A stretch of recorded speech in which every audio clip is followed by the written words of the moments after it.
Welcome, brave souls, to the chilling depths of horror in detail. Today we're going to share scary Wendigo horror stories. First story, how I became a Wendigo. My name is Levi, and I'm 19. I live in the countryside of central North Carolina. I usually like to go on a walk in the woods after I get off work to relieve stress from working all night. Earlier this week, something strange made me question my entire reality. This is my story. The story of how I became a Wendigo. I was walking through the woods, as I usually did after getting off work, when I heard something ahead of me about 50 feet. I curiously walked over fallen logs and rotting leaves to investigate the noise I had heard. I instantly recoiled in horror at the disgusting sight laid before my eyes. There was a bloody corpse of a deer, its body almost unidentifiable with all the blood and insides splattered all over the fallen leaves. I regained my composure slightly until I realized I was getting hungry. I looked closer and realized that this dead thing was not a deer. I lost every sense of rationality as the hunger I felt enveloped me. I heard whispers in my mind as I suddenly realized my surroundings. It had grown dark and I had blood on my shirt. I let out a horrified scream as I realized what I had done. The whispers I had heard were speaking to me again. I heard them say, "You ate the flesh of the cursed king. Now you will become the new cursed king. Rejoice, for this is the time of rebirth, the time of new life." I felt the world fall to black. I woke up to see myself in a circle of blood, surrounded by hooded figures wearing deer skulls. On closer inspection, it seemed as if they weren't just masks. They chanted in a language I didn't understand, and I started to scream as I felt unbearable pain. I was unable to move as their chanting only grew louder.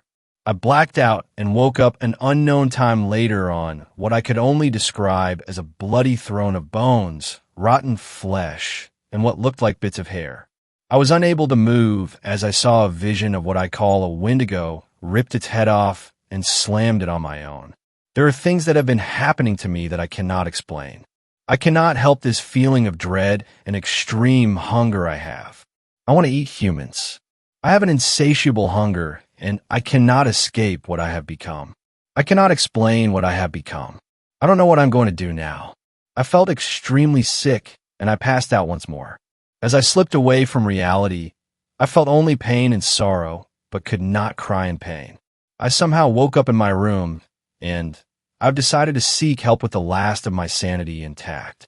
Please, if you know what's going on, I need help. I've already eaten 4 people, and I'm starting to grow antlers and grow fur. My hands are black, and my claws make it hard to type. Please, I'm begging you. If you see me while traveling in North Carolina, kill me. I am leaving as soon as I post this, so I don't hurt anyone else. It's too late for me now. Second story. I know why so many people go missing for national parks. I don't know why I went to Mount Rainier. I know what I went to Mount Rainier for, but to this day, I don't really know why I felt so compelled to go. I've always been obsessively curious.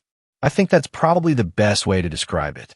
I get these fascinations for things out of seemingly nowhere, and once that fascination lodges itself in my head, it quickly starts to take over every waking aspect of my life, it seems. Thinking about it turns into reading about it.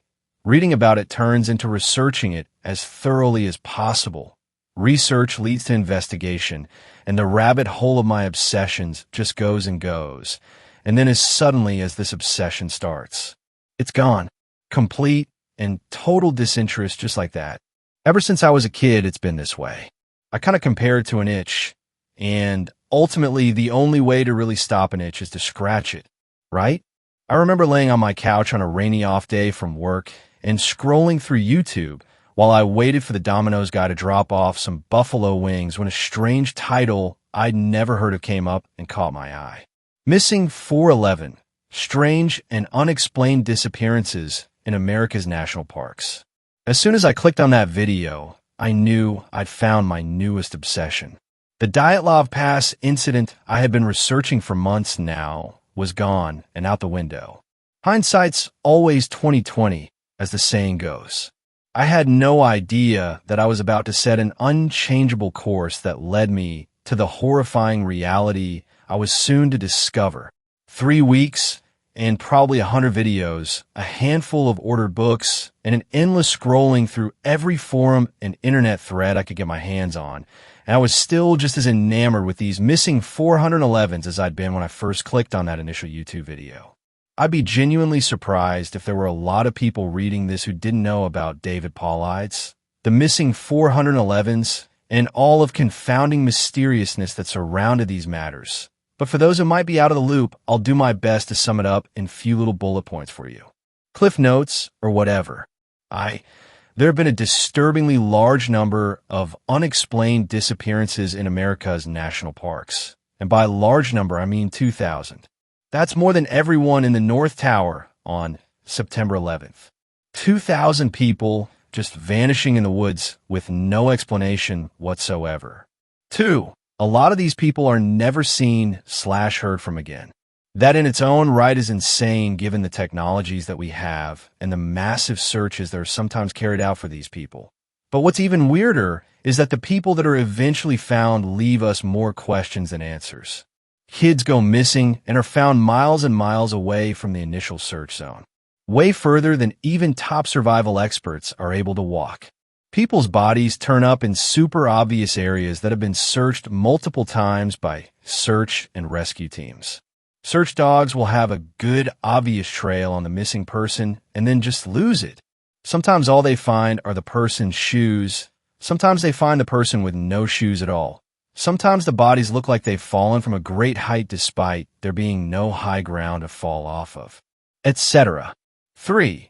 The number of times military units have been deployed to go and search for missing people is eyebrow-raising, to say the least. The military is very effective, but they're not search and rescue. They're trained to seek and destroy, not really search and save. For the National Park Service gets very, very sketchy when it comes to any kind of further inquiry. This has led a lot of people to believe that they're covering something up. Now, me being the obsessive person that I am, immediately started trying to sleuth around for some kind of conclusion. What was the overall theory? What do people think was going on here? I guess because the speculation can go on forever. The theories go on forever too. Everything from rich megalomaniacs on hunting trips, aliens, wendigos, and skinwalkers, Bigfoot abductions, parallel universes. The list is truly endless. So many different theories, and as wild as some of them might sound at first. It's beyond eerie how quickly they begin to sound more than rational, and even possible with just a little bit of explanation. But as I poured through the seemingly endless accounts and rumors, there was one theory that hit a stronger chord with me than the rest. Feral people. In a nutshell, the theory is that during the Great Depression, maybe even earlier, people took off with their families deep into these wilderness regions to live off the land and get away from the crippling poverty of the cities and towns during that time. Generations of incest and isolation resulted in their ancestors being what we would consider feral, completely hostile, incapable of reasoning that we can comprehend, with a multi-generational knowledge of the land they lived in and how to survive it, paired with a relatively untouched, government-protected, after all, access to a virtually endless number of resources. Other humans, if the opportunity presented itself, could not only be a decent food opportunity, but they were also food opportunity with extremely valuable tools just ripe for taking. Like cereal with a prize in the box, can you imagine how valuable a water bottle would be to a caveman? How wildly priceless a fishing pole would look. The National Park Service knows about these feral people, but they also know it'd be a huge risk to go traipsing in the wilderness looking for bloodthirsty cannibals that are more competent and dangerous than even the most apex predators they live with. They also provide an extremely valuable insight for scientists to study all sorts of things about human nature, but from time to time they get a little too close, or they get too bold and give their locations away. The military gets called in to dispose of these tribes in a discreet and efficient manner before more people disappear. And as a result, more people take to the woods to find their missing people. For whatever reason, this theory made perfect sense to me. Well, almost perfect sense. It checked almost all the boxes. Children and elderly people go missing because they're the easiest to overpower. Hikers who are by themselves go missing because they're by themselves and can be ambushed quicker than a group of hikers could. Hunters go missing because they're far off the beaten path and they have weapons that are worth the risk. It even explains why bow hunters tend to go missing more than gun hunters. Bows are easier to figure out and lower maintenance. We already know people go missing without a trace and are never found again. Would it be so wild to say in the same breath that people are never found in the first place for the same reasons? Even most of your Bigfoot sightings in these national parks could be explained with the feral people theory. Imagine what you would look like if you had never had a haircut, if you'd never take a shower, or clipped your nails, or combed your hair, or shaved your beard. Throw a Habsbourg jaw or a heavy brow in the mix from years of intrafamilial breeding, and you're pretty much the perfect definition of a Sasquatch at that point. But for all the information and cross-examinations that I would read about to seemingly prove this theory, there were admittedly a few glaring loopholes that with a bit more thought would very quickly start to pull the whole idea apart. Humans are truly a scourge on this planet. Anywhere we go, we leave a mess. We make smoke from fires. We burn things down accidentally. We cut down trees and leave bones lying all over the place. The very steps we take kill the forest floor, leaving huge patches of dirt wherever we stay for more than a few days. We are hands down the easiest animal to find. Every human that's ever walked the earth inherently believes that the earth is theirs. I guess that manifests even in the most unconscious of ways. Not to mention the scientific probabilities, infertility that comes with incest, crippling genetic mutations, etc. For all the positive evidence, I'll be the first to admit there were some serious holes in the theory. So around and around I went with this concept. For months, ruling it in and ruling it out. Until one day, I was given what I can only describe as a divine revelation. Like the conspiracy gods took pity on my slow decay into insanity and threw me a nice big bone to chew on, and this one actually had some meat on it. I had fallen asleep on the couch amidst another bout of determined research. YouTube was once again in the background. When I woke up from my nap, I went for the remote when the narrator of the video caught my attention. Missing 411s had rabbit holed into unexplained mysteries in general, and unexplained mysteries had rabbit holed into crazy discoveries made by scientists and historians. The narrator was talking about this skull that had been found. The picture of it was posted up for the viewer to see while he talked about it. It was an old, weathered-looking skull that had puncture holes in the cranium part. Because of these holes, scientists thought for a long time that this child had been the victim of a human sacrifice. But through a series of discoveries, it was made apparent that this child in actuality had been picked clean off the ground by a crowned eagle. Suddenly it hit me. I sprang out of my seat like a madman as all the pieces began to fall together like an Arabic's cube that was all but solving itself. Giant. Eagles. I know. It sounds ridiculous. On the surface, more ridiculous than any other theory brought forward. But like my dad always said, the difference between bat's hit and guano is the stuff that's inside it. And this was no different. I'm not going to get into every painful detail here, but I do have to point out a few just to show you where I'm coming from here. Eagles eat takeout. They swoop in, snatch and kill their food, fly it back, and eat in the nest. This explains why people go missing and are never found again. They're being looked for somewhere on the forest floor, when they've actually been carried up a mountain and dropped in a nest somewhere. This also explains why the people who are found are way further out than they by all rights should be, and why so many seem to have fallen from a great height. The eagle takes someone who's a little too heavy, takes someone who doesn't die right away and squirms a bit too much, gets spooked or startled, and needs to fly faster, and they drop their meal. 2. Eagles are ambush predators.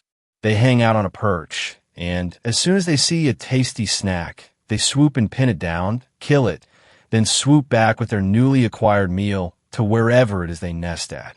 This explains why so many lone hikers go missing off a trail. Just like a hunter would babysit a game trail for deer An eagle babysits a footpath for humans. And speaking of deer. 3. An eagle large enough to swoop up with a human would more than likely have a reliable food source of deer. And there are a crap ton of deer. In Yellowstone alone, there are over 2,000 mule deer running around. And that's just mule deer, and this is the very reason why hunters go missing. If you're out hunting a deer, then chances are you're wearing scents and making deer calls. In other words, you are actively trying to convince deer that you are in fact also a deer, but the same artificial smells and bleats that would attract a nice big 10-point would just as easily be a free food sign for a large bird of prey. For this also explains why so many times only aspects of the missing person have been found. Shoes, backpacks, cameras, hiking sticks, bows, etc. Eagles are smart creatures. They probably learned pretty quickly that there's a lot of stuff on these humans that aren't edible. Clothing can be torn through easily enough, but the thicker, more durable stuff gets ripped off and discarded. Like a deer's antlers. The feet are torn off by the ankles, and smaller animals eat whatever is left inside. Now, I know if you're reading this, you're probably thinking one glaring thing. Come on, Saint_Circa. You'd think someone would notice giant eagles flying around. But they have. That's why the National Park Service gets so shady when people try to investigate further.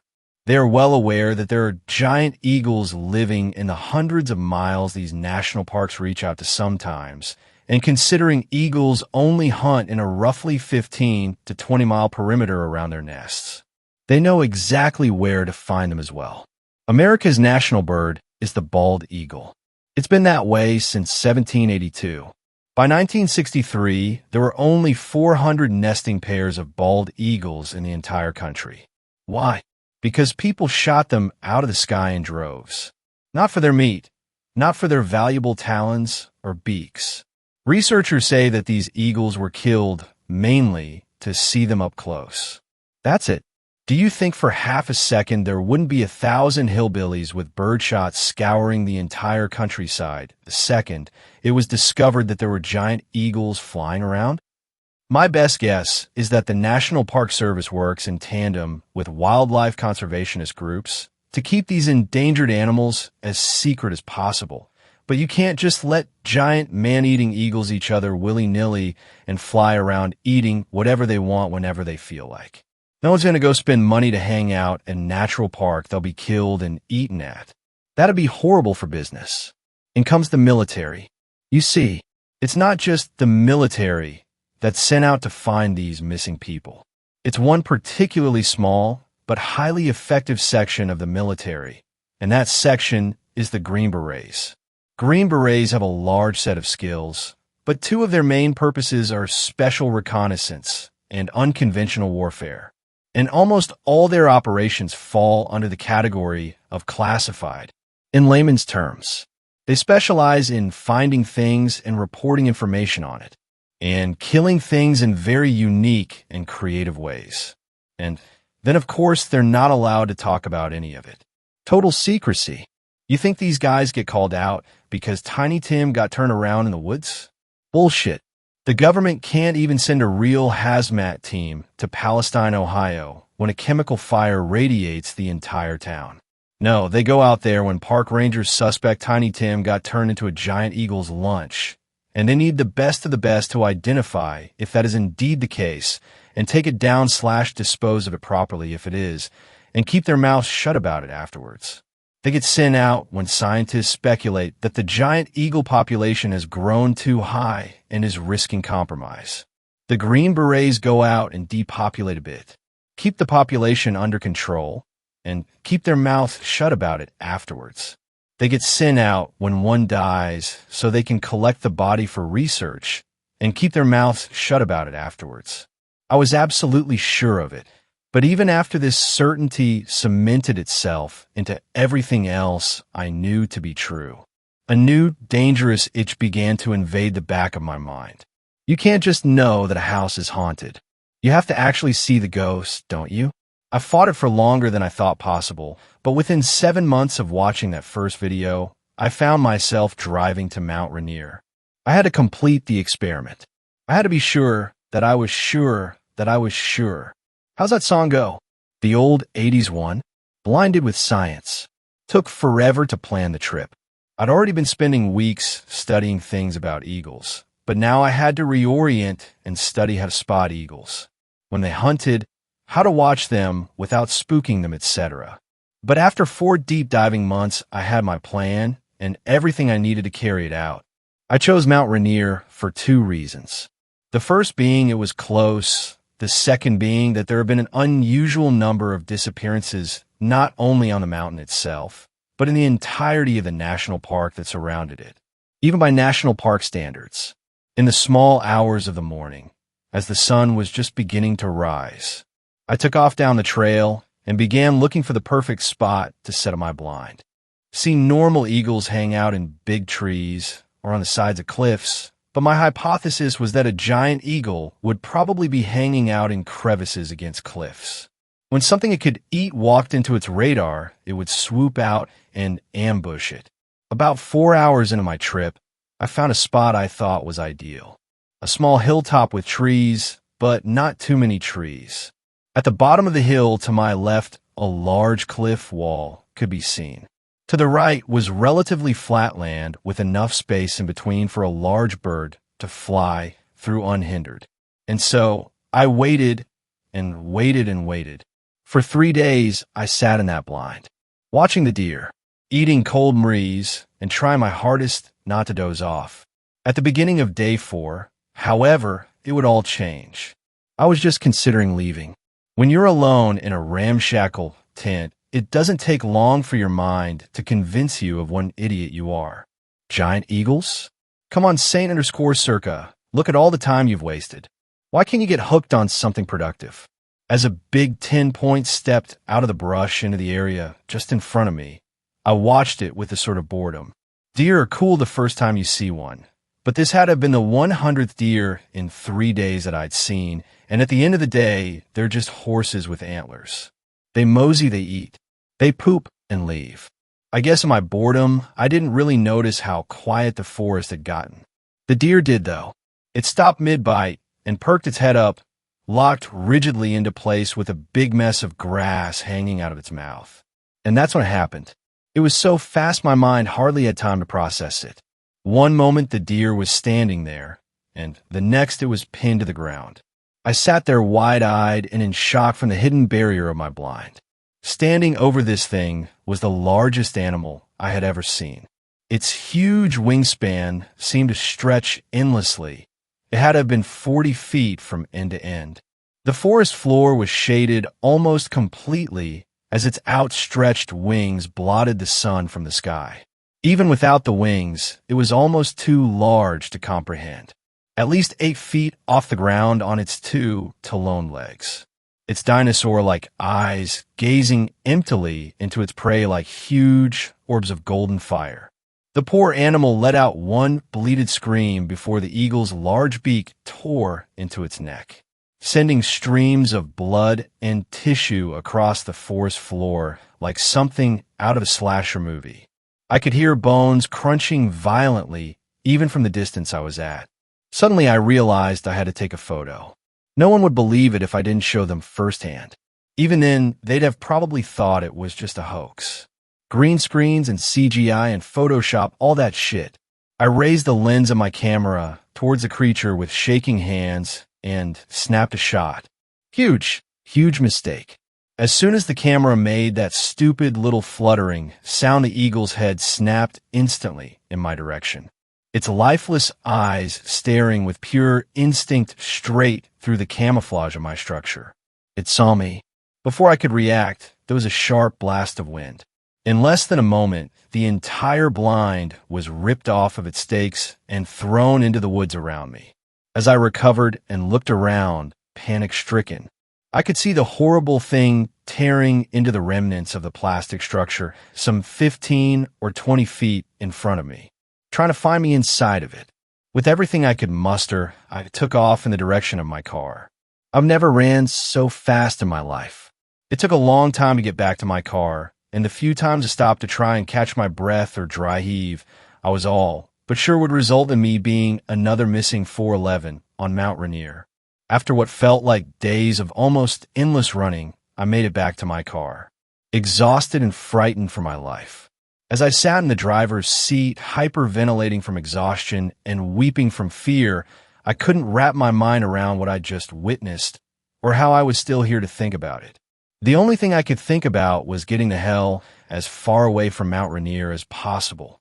As I made the long drive home, and my thoughts began to somewhat return to me, I concluded that the eagle must have gotten itself trapped in the blind just long enough for me to get away. It was either that or the deer it killed had way more meat than I did, and it was already dead. I guess it'd be pointless to chase a smaller prey. Eagles are wicked smart after all. I tried to contact several authorities afterwards, but surprise, surprise, no one believed it. You know, sir, eagles are a lot bigger than people initially think they are. Are you sure you weren't using any illegal substances? Okay, well, we'll send someone out to look at it and tell you what we find. Uh-huh. We'll let you know if we find anything. We'll let you know. That camera is still out there in the woods with the rest of my stuff. I don't know if I'll ever be brave enough to try and go back for it. Maybe someone will find it, and the truth will be that much harder to dismiss. For now, I only have you guys to tell. The National Park Service is hiding something big in the mountains and forests of the United States. And if you ever go hiking in one of these remote places, make sure you are never alone. Third story, the Great Cryptid Hunt. My brother is missing. He has been gone for the better part of 2 years. This wouldn't be unusual for Gary, though. We grew up together, separated by only a few years. He was always the adventurous one, courageous, brave, and intelligent. The worst combination for an older brother. Everybody loved and admired him, and I lived in his shadow. Most people would be resentful, but Gary was a character who raised those around him. I always knew he would end up making a positive difference in the world. When he told me he was going to be away for a few months the summer of my senior year, I wasn't surprised. He had been involved with a statewide operation which led to the seizure of a large amount of narcotics. He was an investigative journalist and had spent months working from the inside to build a case for the local police. The next big case was another year undercover, working to tear down an arms dealer. The group were supplying and fueling gang wars, profiting from the lives of men killed by the weapons he put in their hands. He told me some details over drinks one night over the holidays. He didn't say much until late into the night. He told me how involved he needed to be to get into a position to know the head of the operation. Things he didn't like to reminisce on for too long. It was the same night that he told me about his next assignment. He was working on bringing down a worldwide organization who arranged big game hunting trips for seedy individuals. I met him a couple of months later, and he told me he was leaving the country to meet up with the group. That was the last I heard from him until today. I received an email this morning from an unknown sender. The subject title said, "For the attention of the big fella." I normally would delete these on receipt, but the title caught my attention. Gary had always called me the big fella since I passed him in height at 15. I'm about an inch taller than him and wouldn't be considered the big fella by any means. The email contained a text file and journal detailing his time spent with the group. The text file just said the following: "I don't think I'm going to make it back from this one, big fella. The latter is why I have reached out to you. I fear something terrible has happened. I'm trying to track down his location from any clues hidden in these files. Unfortunately, I have to piece together the story from fragmented documents. I'm hoping one of you may be able to help locate him." May 5th, 2022. Last week, I received the notification to meet in a small town in North Dakota. It was addressed to Mr. John Adden Marley, the alias in which I have been communicating under. The letter was stamped with a golden view at the head of the page. There was a list of essentials such as camping equipment, warm clothing, and hunting equipment. Food would be provided on site before departure. There was a highlighted asterisk beside hunting equipment. It said if bringing your own weaponry, rifle and sidearm must be compatible with .308 and 9mm caliber respectively. Weapons will be provided on departure if requirements cannot be met. The request felt strange to me, but I knew this group was very exclusive in admission and presumed it was part of their procedures to remain anonymous. The final part of the note stated the next part of the trip would be confirmed on the day. Our meeting point is situated on the outskirts of a forest. The town seems abandoned other than the people from the Venators, Latin for the hunters, a mix of men and women equipped in military-grade gear, quite heavy-duty for a simple hunting expedition. The main spokesperson for the Venators was a broad man called Crane. He wore a dusty black cowboy hat pulled down his eyes. His right cheek had 3 prominent scars running towards his top lip. I'd like to thank you all for joining us on the first great cryptid hunt. This adventure will bring us into contact with the most prestigious prey known to man. I wasn't sure what he meant by cryptid, but the other 10 people who seemed to be joining the party didn't look too confused by this. I'd just like to remind you all that this hunt is partaken at your own risk. I'm presuming you have the necessary precautions in place if something were to go wrong. A slight murmur of agreement from the crowd allowed Crane to continue. This is your last chance to pull out. Once I name our first intended target, there is no going back. Please return to your vehicle and leave if you have any doubt about your commitment. He eyed the group, intensely waiting for our response. When no one backed away, he smiled. With that, we are bound to the hunt. He raised a fist in triumph. Go collect your ammunition from the table to your left. Silver bullets are the only thing that can take down a Wendigo. The group set out as the sun reached its peak. Crane, the only member of the Venators. The others were to hold down base camp and come to our aid if the need arose. They also were arranging transport for the next trip to Ireland. For members of the gang split off to the right. A hushed but frantic discussion barely audible. Marco, the son of an Italian superyacht distributor, was accompanied by his partner Lola and 2 friends, Antonio and Michael, all of whom were reassuring Lola that this trip was a once-in-a-lifetime opportunity to see the magical creatures walk among us. I was unsure how anyone would describe a Wendigo as magical from the stories you would hear on the internet. My expectations for this hunt have reduced dramatically. The thoughts of uncovering a huge, illegal hunting enterprise have tethered out as I realized we will be hunting a planted elk with a sound box attached. It's hard to comprehend how the Venators have managed to pull the wool over the eyes of so many wealthy and prominent figures. For the sake of my cover, I know I will need to play my role in this trip, but I'm hopeful that I may depart before the next destination. Where's the next leg of the trip, by the way? I called out to Crane, who led the party as we broke through the tree line. Yes, I knew I was forgetting something. He turned to address us. The next target is a mythical siren who calls out to announce the passing of loved ones. A banshee? Joshua questioned in a thick Texan accent. He too adorned a cowboy hat, but his was polished and new. You got it in one, Mr. Williams. Crane clapped his hands enthusiastically. You hear that, Junior? We're heading to Ireland. Joshua clapped his son on the back as the two discussed the terrain they may have to deal with while hunting a banshee. Joshua Jr., or J.J. as he was known, was the spitting image of his father, albeit about half his size. J.J. needed every bit of his belt loop to keep his trousers above his ankles.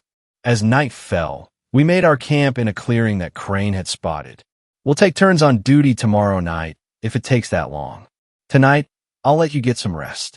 No need to be the hero, Crane. Each one of us is experienced enough to keep a fire going. Crane dismissed the remark with some reassuring words on how he was well rested and would enjoy the tasks. That seemed to settle Joshua as he felt there was no questioning of his abilities. I took out my notepad to scribble down my thoughts on the day so far. I was running through ideas of how the Venators were concocting this fraudulent trip when J.J. approached. Are you working on your checklist? He asked as he sat down beside me. No, just journaling the day. I like to get my thoughts down while they're still fresh. My response didn't seem to register with J.J. Me and Pops have most things checked off already. Lions, elephants, cheetahs, even a grizzly or 2. Jay seemed to be reminiscing as he asked, have you ever encountered anything of this kind before? Not even in the slightest. It was an honest response. I'm aware of how much it cost to get involved with the Venators, and JJ and his father had paid double. I didn't want to be the one to break the news that what we were searching for was no more than a dud. We saw something like this on our farm a couple of years back. Kept terrorizing our cattle, tore some of them to pieces, so it did. He looked over towards his father. Pops didn't know what to do. He shot the son of a bitch damn near 10 times. It just kept coming back. Ended up having to call Mr. Bolton. He gestured to another member of our group who sat alone, cleaning his rifle. Caleb Bolton was a dark-skinned man with cat-like eyes. He had his head shaved to the skin. A tree trunk-like neck was in proportion to the rest of his body. Mr. Bolton came late one night and set off into the darkness.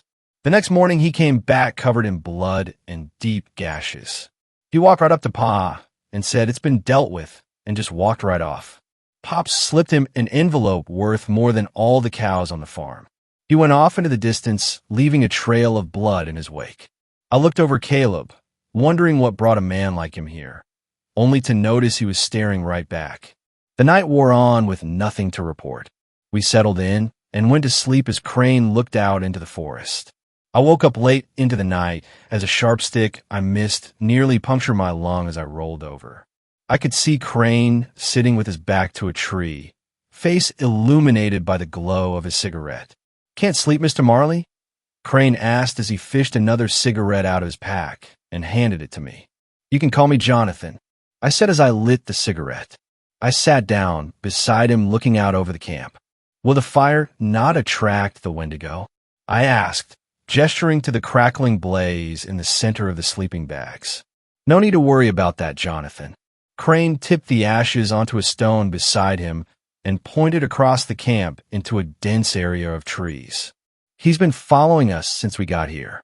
Crane's words stayed with me as I lay awake. There was a small part of me that was truly scared. The part that was largely present as a child when the darkness held shadows of figures you couldn't comprehend. His demeanor would convince most that we truly were dealing with a creature of the supernatural. I left his side feeling as if we were the ones being hunted. Full of mixed emotions, I tossed and turned for what seemed like hours. My skepticism battling hard against the situation I'd found myself in. The forest added to my unease. Branches rustled as a slight breeze blew through the camp. The debate playing out in my mind was silenced by a strangled scream that echoed through the encampment. "Where's Lucas?" Ellie asked as she ripped out of her sleeping bag, grabbing her husband Levi by the shoulders. Levi gathered up his rifle and started towards the location of the uproar, calling out for his son. Caleb and Crane are already ahead of him. I followed after bringing the handgun I had under my pillow. Caleb and Crane split off in separate directions, directing each other through pointing and gestures. They encircled an area 15 feet from where I stood. Crane surveyed the area thoroughly as Caleb scanned the trees. "Something was here all right, but I don't think it was your son." Crane looked at Levi, his face full of concern. That sense of dread intensified. Marco and Antonio came rushing towards us, the faces slick with sweat.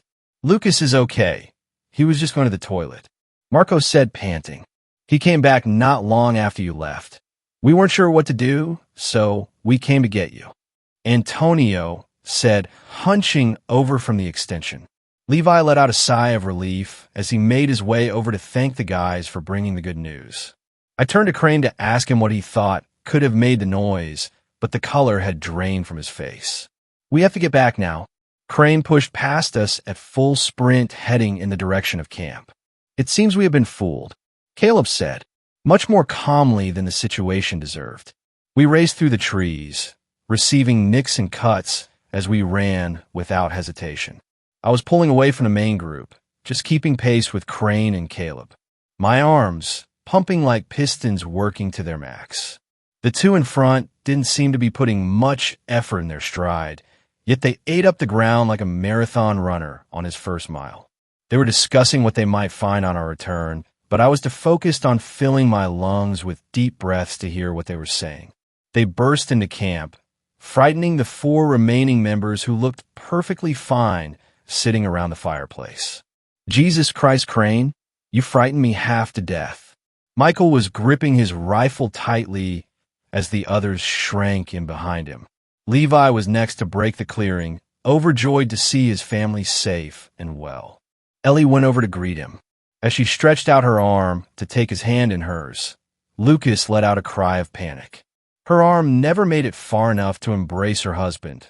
The Wendigo burst out from the shadows, grabbing Ellie by the arm and tearing it off, and he flung her down on the moss-covered floor.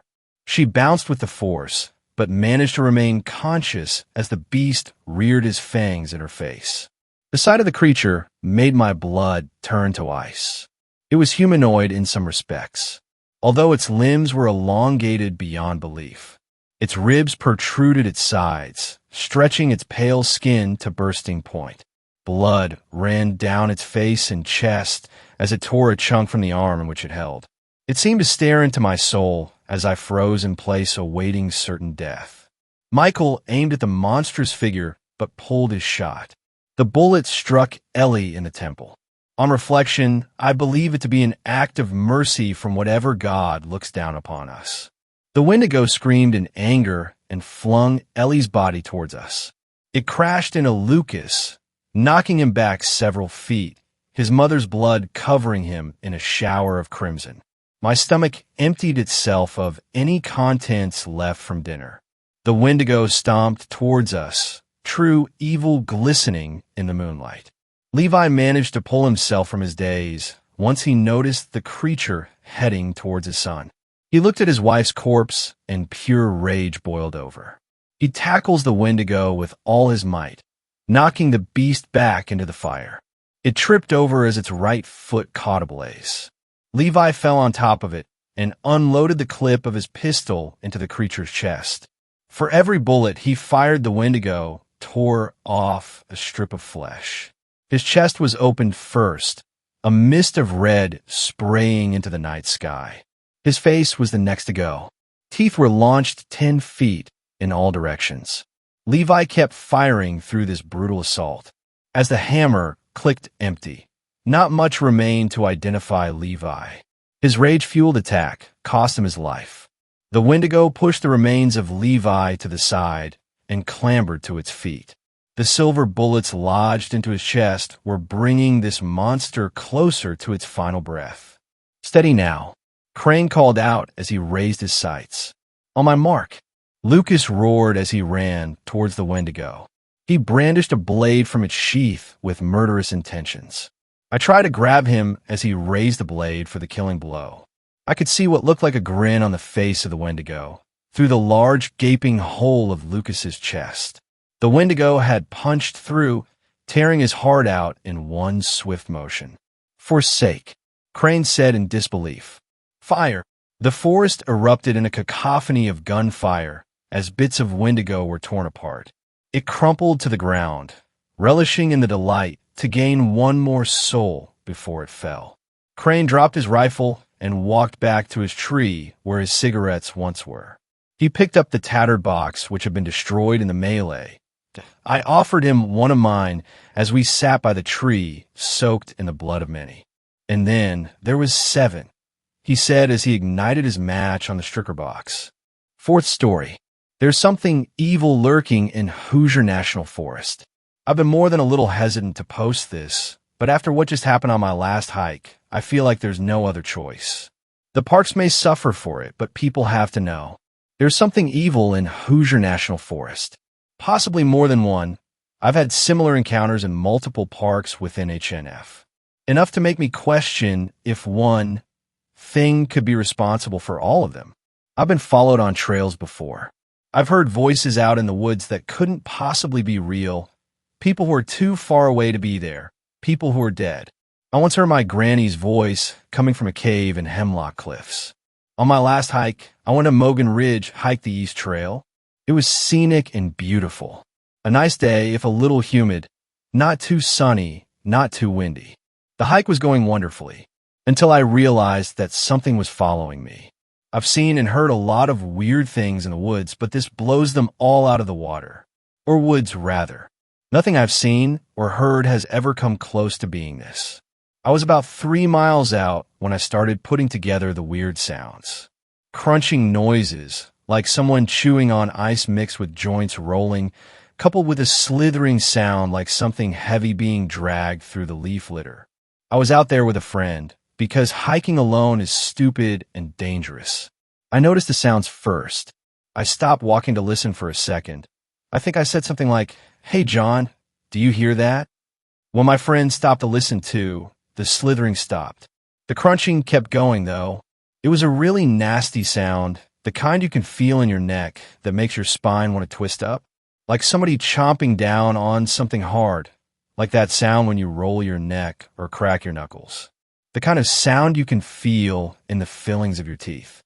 It was unsettling enough that neither of us wanted to stick around and find out what was making the noises. Neither John or I are fearful people, but something about those crunching noises sounded wrong, out of place and threatening. We started walking again, and the slithering started up again. At first we thought maybe it was my walking stick making the dragging noise, but when I held it up away from the ground, the slithering didn't stop. John suggested weakly that maybe we were dragging our feet, and that was what was making the noise, but we both knew that wasn't it. The trail was too steep and too rocky to drag your feet on. Our next guess was a snake, but snakes in Indiana don't get big enough to make dragging sounds like whatever was making that creepy slithering sound. That was about when we started to hear the heavy breathing, like somebody behind us was panting down our necks. Once that started up, we really began shitting ourselves with fear. Because black bears have been sighted recently in Harrison County, a stone's throw from Perry County where Mogan Ridge is. We were certain that any second a bear was going to jump out of a stand of trees and eat us both alive until the whispering started. At that moment, we knew it was not a bear. Bears do not whisper.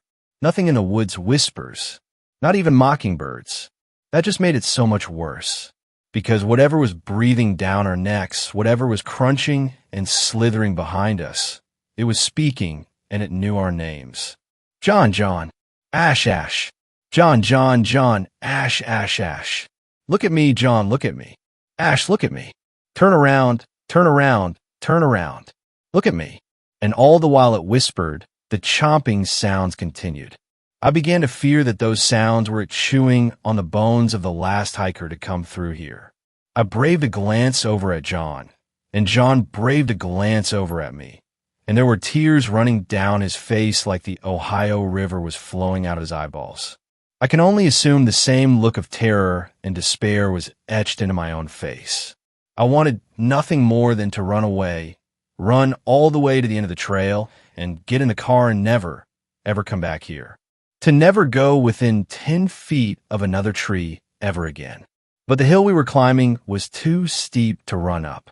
I could only walk slowly up the hill, this thing behind me all the while whispering to me, say my name. I don't know how long it went on, hours, maybe? It felt like days. We ran whenever we could.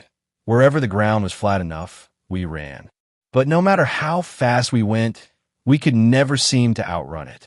It was always right behind us, whispering in our ears. Ash, Ash, Ash. Such a waste of talent, such a waste of potential. Will your parents miss you when I've stripped the skin from your flesh? Will they notice you're gone when I've sucked the marrow from your bones? I thought the nightmare would never end. I thought I'd die on that trail, my bones picked clean and scattered among the rocks. No one would ever know where I'd gone. That I'd drag my friend to death alongside me. I've never run so fast as I did when I realized the trail had begun to loop back around to the trailhead. That was almost to the car, only a quarter mile more to go. I don't remember falling. I only remember something grabbing my ankle and pulling me down, dragging me backwards. The sound of my own screams ringing in my ears. John screaming. John pulling on my arm, dragging me out of the creature's grip. Crawling up the last hill on my hands and knees, rocks slicing into my skin. Screaming, and then light. The parking lot. John pulling me back to my feet, running to the car. As we pulled out of the parking lot, tires screeching, I looked back and I saw it. Tall, corpse pale, skeletal, skin stretched taut over bones. Hunched over on all fours, limbs inhumanly long with too many joints. No eyes, only gaping holes in its face. A grin of blackened razors as it watches us pull away, lifting one skeletal arm up to wave at us. A single human arm clutched in its grip, torn off at the shoulder. Fifth story. There's something evil lurking in Hoosier National Forest. I've been more than a little hesitant to post this, but after what just happened on my last hike, I feel like there's no other choice. The parts may suffer for it, but people have to know. There's something evil in Hoosier National Forest. Possibly more than one. I've had similar encounters in multiple parks within HNF. Enough to make me question if one thing could be responsible for all of them. I've been followed on trails before. I've heard voices out in the woods that couldn't possibly be real. People who are too far away to be there. People who are dead. I once heard my granny's voice coming from a cave in Hemlock Cliffs. On my last hike, I went to Mogan Ridge, hiked the East Trail. It was scenic and beautiful. A nice day, if a little humid, not too sunny, not too windy. The hike was going wonderfully, until I realized that something was following me. I've seen and heard a lot of weird things in woods, but this blows them all out of the water. Or woods, rather.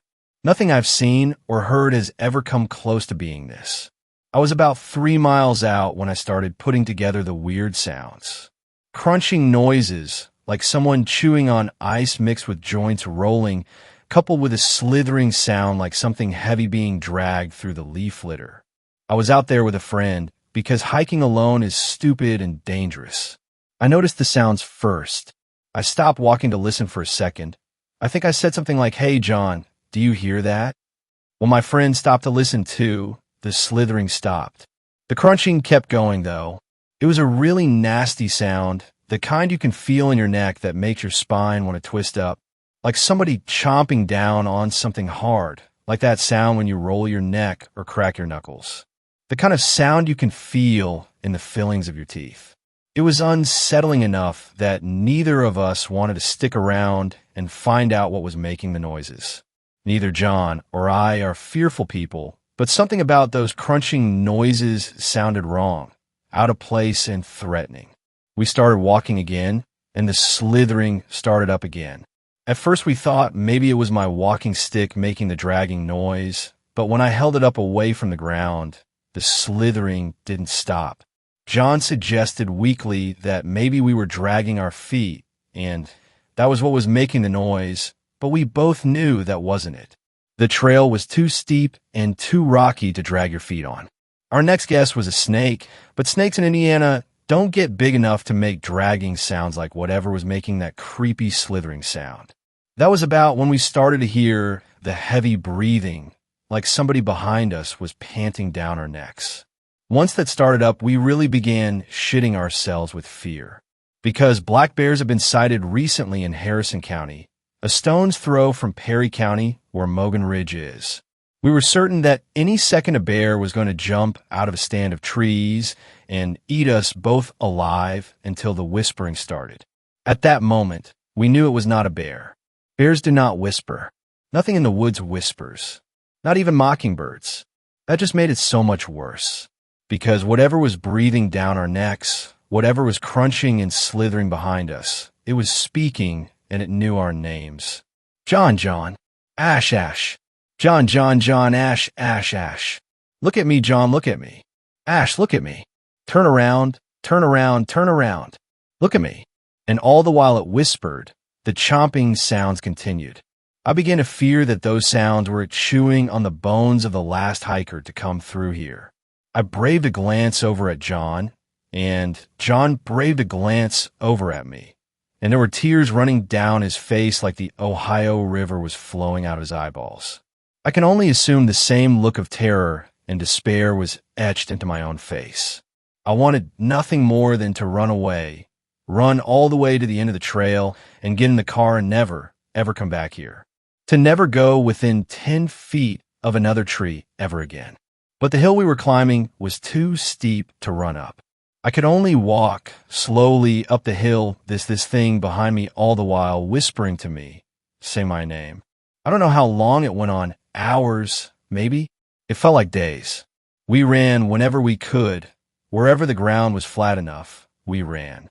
But no matter how fast we went, we could never seem to outrun it. It was always right behind us, whispering in our ears. Ash, Ash, Ash. Such a waste of talent, such a waste of potential. Will your parents miss you when I've stripped the skin from your flesh? Will they notice you're gone when I've sucked the marrow from your bones? I thought the nightmare would never end. I thought I'd die on that trail, my bones picked clean and scattered among the rocks. No one would ever know where I'd gone. That I'd drag my friend to death alongside me. I've never run so fast as I did when I realized the trail had begun to loop back around to the trailhead, that I was almost to the car, only a quarter mile more to go. I don't remember falling. I only remember something grabbing my ankle and pulling me down, dragging me backwards. The sound of my own screams ringing in my ears. John screaming. John pulling on my arm, dragging me out of the creature's grip. Crawling up the last hill on my hands and knees, rocks slicing into my skin. Screaming. And then light. The parking lot. John pulling me back to my feet, running to the car. As we pulled out of the parking lot, tires screeching, I looked back and I saw it. Tall, corpse-pale, skeletal, skin stretched taut over bones. Hunched over on all fours, limbs inhumanly long with too many joints. No eyes, only gaping holes in its face. A grin of blackened razors as it watches us pull away, lifting one skeletal arm up to wave at us. A single human arm clutched in its grip, torn off at the shoulder. Thanks a lot for watching the video. Till the end, subscribe to Horror in Detail for more videos. Drop your suggestions in comment section.